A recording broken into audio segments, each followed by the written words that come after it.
This film looks in brief at how sharing best practice can be used as a key driver for reducing in-school variation.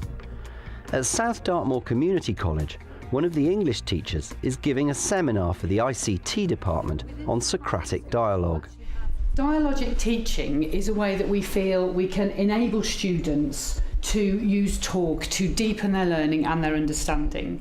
A key to raising standards here has been the sharing of best practice between departments. We have a team approach here, and that's the only way I think that you can actually do this. So there has to be an openness, it has to be a sense that we're learning together, and to say to staff that it's not threatening to learn from your colleagues, and actually it isn't. And there's a greater credibility if you work with colleagues, peers in your own school, than there is perhaps in working with people elsewhere.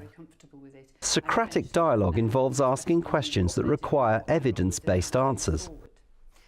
It's a technique that may help encourage better classroom discussions in ICT. You set up a dialogic discussion with the students and the teacher is not allowed to say anything, which I think for all teachers actually is incredibly difficult, because what we always feel that we have to do is whenever a student makes a point, we have to then praise and build on that point and try and sort of deepen their understanding. And this is really about them deepening their own understanding. The ICT teachers are asked to practice this technique themselves by comparing two poems. I preferred this one purely because it's amusing, it's short, and this one, unfortunately, I tailed off about here because it just didn't really appeal to me very much. That one was easier to understand than this one was. This one was a lot more complicated, I thought. It was harder to understand what he was talking about.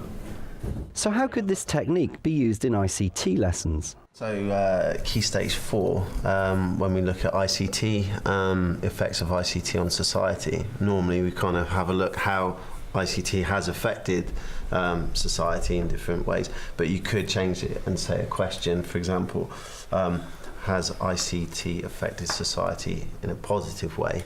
And then you would have different viewpoints, and actually they would brainstorm lots of the different ideas. At the beginning of their coursework, to actually look at the brief, as it were, and actually get them all talking over it, you know, it's questions that explore alternative views, because we always say, right, we're going to be doing ABC. They can look at it and actually delve deeper into it and get a greater understanding of what's involved. I don't think we lay out our room particularly well to have this type of discussion. That's the big issue, but isn't it? if we adopted this approach, then we would perhaps in each room or have somewhere where you could actually do a discussion of this nature.